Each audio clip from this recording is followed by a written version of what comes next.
Okay, so 8.2 has to do with simplifying radicals that are not perfect squares or perfect cubes. So if you remember our perfect square list, then when we did difference of squares, remember the list went from 1, 4, 9, 16, 25, 36, and so forth. There's no 12 on the list.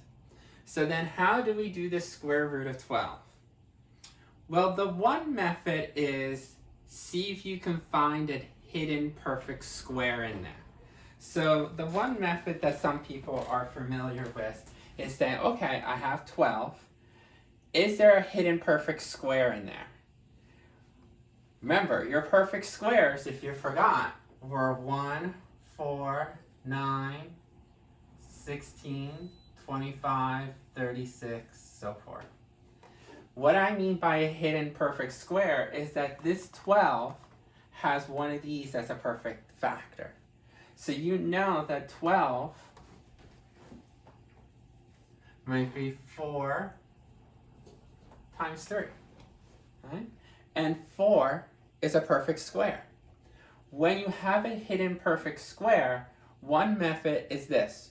When you have 12 and you can break it down as 4 and 3, you, just like when we were breaking down when we had a fraction and we said factor square root the top and square root the bottom, we can kind of do the same thing here. We can square root each term separately.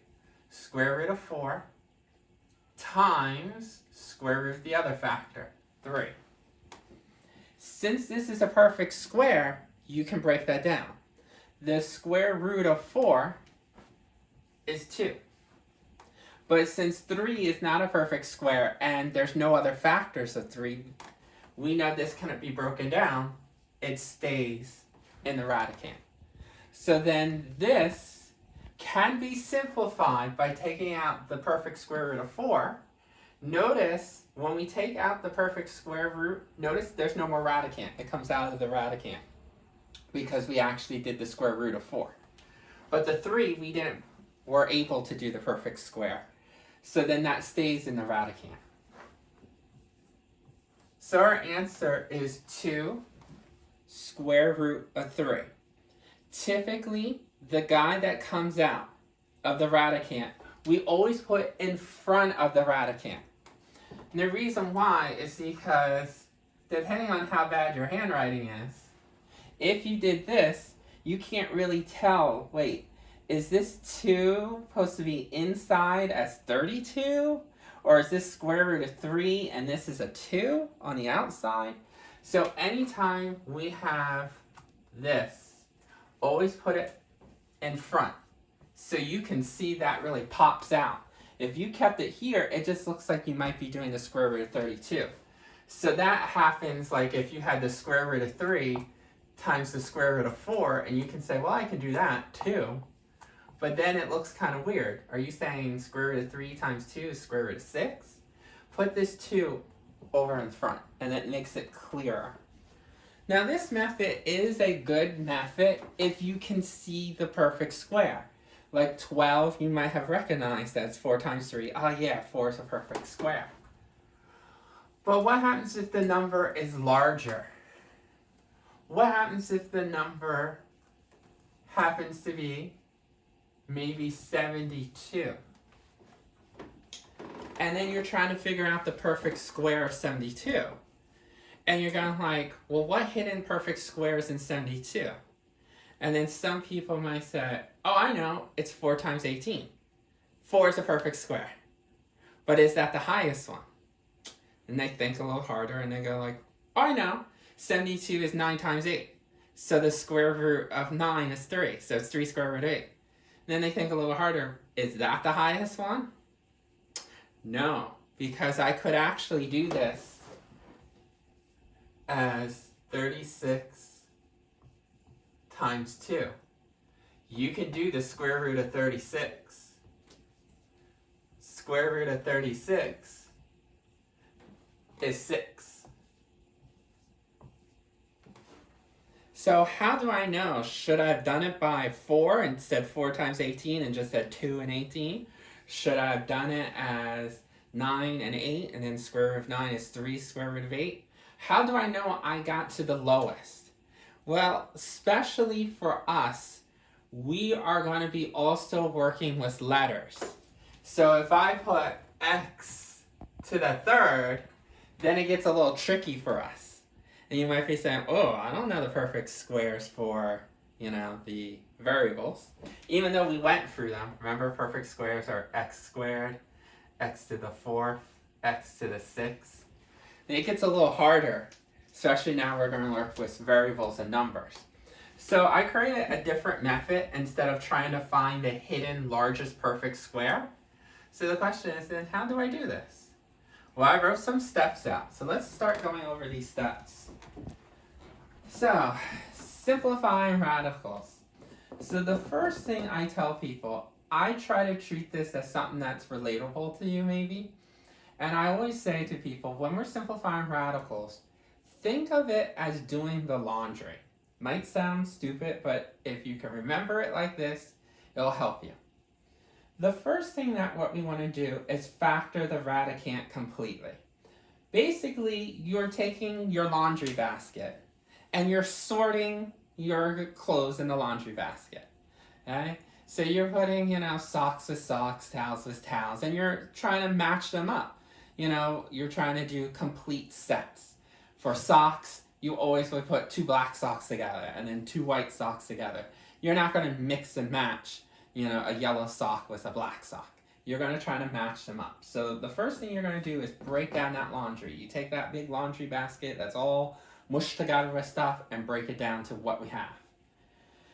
Then we have to determine how we're going to group this. If we look at our index number, that will tell you how you're going to group these together. If you don't have an index number, it's basically you're doing the square root. That means you're going to do things like 2 of a kind. So think of it like socks. As soon as you got 2 socks that are the same color, what do? You take it out of the laundry basket, you ball it up, you pair them up. I don't know if you ball them or if you fold them or however, tie them in a knot. You just match them. If you have 3 as your root, think of cube root, then you have to have 3 things that are like. I say think of it as like towels. And the reason why I say towels is because most of the time when you go to the store, how do they sell you a set? They give you a bath towel, they give you a hand towel, and they give you a washcloth. So you're going to pair them up. If you have 3 of the same colors, great. And then if you have the 4th root, you're going to group by 4 of a kind. I say think of sheets because, if you have a bed, like say a full or queen or something, you usually get what? 1 fitted sheet, 1 top sheet, and then 2 pillowcases. So you usually got 4 items to make a complete set.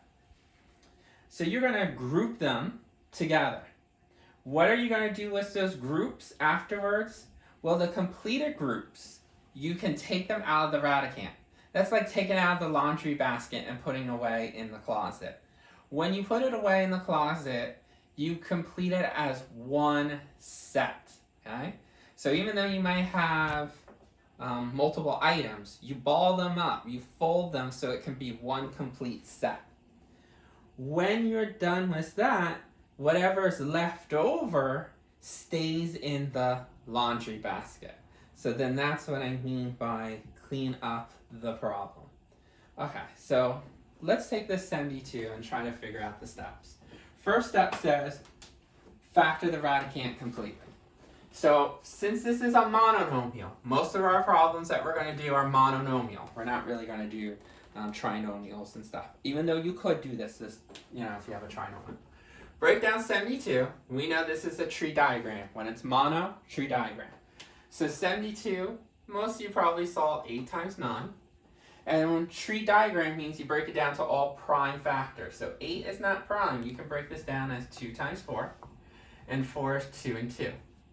And then you can break down 9 as 3 and 3. So basically, you took this laundry and you started, sorting it out. And you found out that this big ball can be broken down to 3 twos. Think of them as maybe white socks. And then we have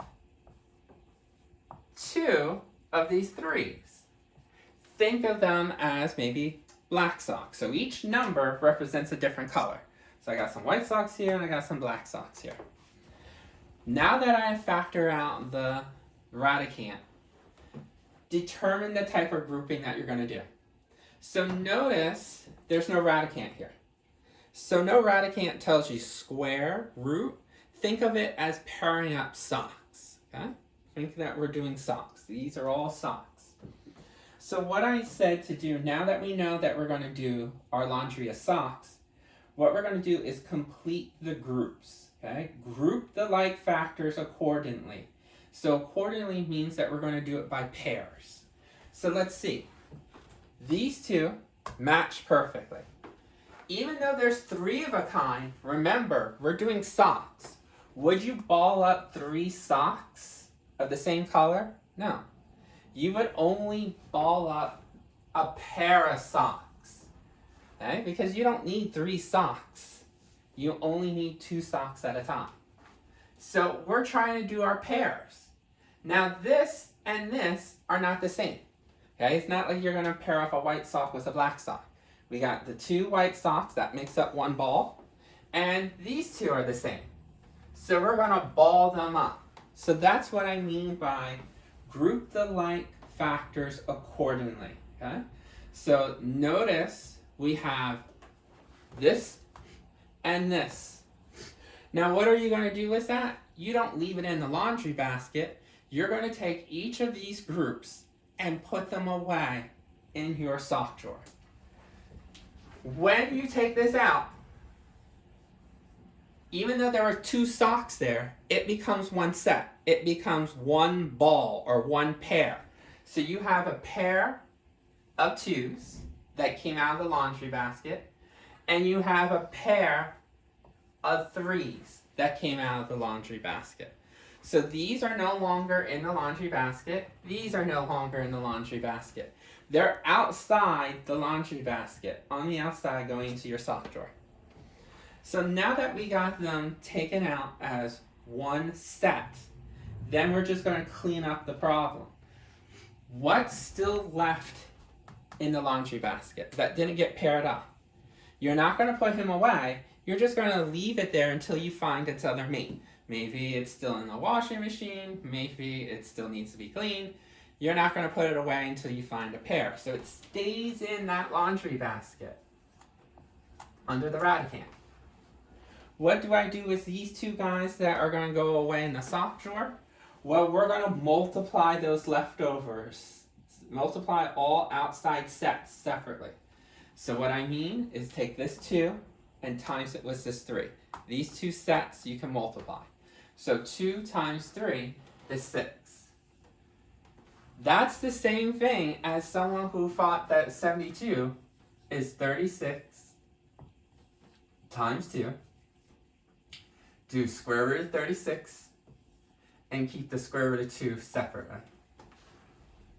So some people will be able to see the biggest perfect square. Others, you might have to do the laundry, sort them out. Remember, are you going to pair them up or are you going to group them by 3s? What type of laundry are you doing? We're doing socks. So we're doing pairs. Remember, it has to be 2 of a kind. So we're not going to pair up a 2 and a 3 together. We're going to pair up 2 2s. Remember, we're doing socks. You do not ball up 3 socks together. Because when you take it apart, you'll always will have that 1 extra sock. It's not worth it. Pair up only by 2s. Pair up by 2s, put them away. Whatever's left over, we're going to keep it in the sock drawer.